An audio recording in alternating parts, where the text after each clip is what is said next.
जंगल के बीचों बीच एक बड़ा पेड़ था और उस पेड़ के नीचे आज कुछ खास होने वाला था। चहचहाहट से आसमान गूंज रहा था। क्यों? क्योंकि आज होने जा रहा था पक्षियों का बड़ा फैसला। एक नया राजा चुना जाने वाला था। पक्षियों के राजा गरुड़ थे, लेकिन सभी पक्षी गरुड़ से असंतुष्ट थे। सभी पक्षी इकट्ठा हुए। सभा की अध्यक्षता मोर ने की।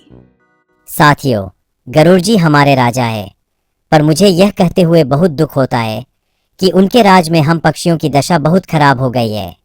उसका कारण यह है कि गरुड़ जी तो यहाँ से दूर विष्णुलोक में विष्णु जी की सेवा में लगे रहते हैं।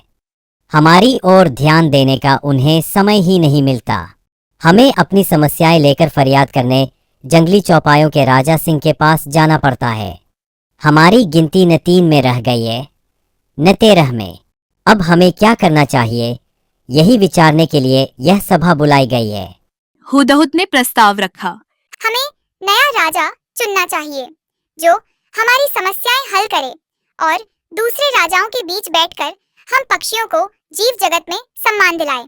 मैं हुदहुद जी के प्रस्ताव का समर्थन करता हूँ। चील, मैं भी इससे सहमत हूँ। तो सर्वसम्मति से तय हुआ कि हम नए राजा का चुनाव करें, पर किसे बनाएं हम राजा? सभी पक्षी एक दूसरे से सलाह करने लगे।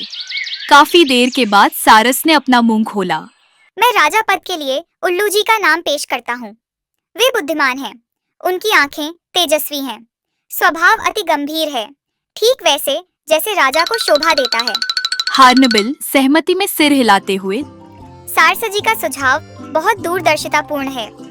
यह तो सब जानते हैं कि उल्लू जी लक्ष्मी देवी की सवारी हैं।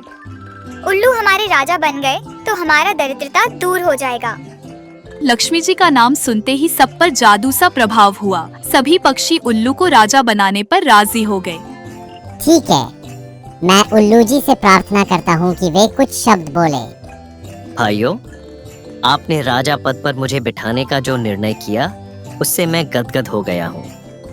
मैं आपको विश्वास दिलाता हूँ कि मुझे आपकी सेवा करने का जो मौका मिला है, मैं उसका सदुपयोग करते हुए आपकी सारी समस्याएं हल करने का प्रयास करूंगा। पक्षीजनों ने एक स्वर में उल्लू महाराज की जय का नारा लगाया। कोयलें गाने लगी। चील जाकर कहीं से मनमोहक डिजाइन वाला रेशम का शॉल उठाकर ले आई। उसे एक डाल पर लटकाया गया और उल्लू उस पर विराजमान हुए। कबूतर जाकर कपड़ों की रंग बिरंगी लीरें लाए और उन्हें पेड़ की टहनियों पर लटकाकर सजाने लगे। मोरों की टोलियां पेड़ के चारों ओर नाचने लगी। शुतुरमुर्गों ने पेड़ के निकट पंजों से मिट्टी खोद खोद कर एक बड़ा हवन कुंड तैयार किया। दूसरे पक्षी लाल रंग के फूल ला लाकर कुंड में ढेरी लगाने लगे। कुंड के चारों ओर 8-10 तोते बैठकर मंत्र पढ़ने लगे। बया चिड़ियों ने सोने और चांदी के तारों से मुकुट बुन डाला। 2 मुख्य तोते पुजारियों ने उल्लू से प्रार्थना की। हे पक्षी श्रेष्ठ, चलिए लक्ष्मी मंदिर चलकर लक्ष्मी जी का पूजन करें। निर्वाचित राजा उल्लू तोते पंडितों के साथ लक्ष्मी मंदिर की ओर उड़ चले। कुछ क्षण बाद ही वहाँ कौआ आ निकला। चारों ओर जश्न का सा माहौल देखकर वह चौंका। भाई, यहाँ किस उत्सव की तैयारी हो रही है? यह जंगली पक्षियों की सभा है। तुम तो अब जाकर नगर पक्षी बन गए हो। यह सुनकर कौआ जल भुन गया। वह सिर पटकने लगा और कां कां करने लगा। अरे, तुम्हारा दिमाग खराब हो गया है। जो उल्लू को राजा बनाने लगे, वह चूहे खाकर जीता है। और यह मत भूलो कि उल्लू केवल रात को बाहर निकलता है। अपनी समस्याएं और फरियाद लेकर किसके पास जाओगे? दिन में तो वह मिलेगा नहीं। कौए की बातों का पक्षियों पर असर होने लगा। वे आपस में कानाफूसी करने लगे कि शायद उल्लू को राजा बनाने का निर्णय कर उन्होंने गलती की है।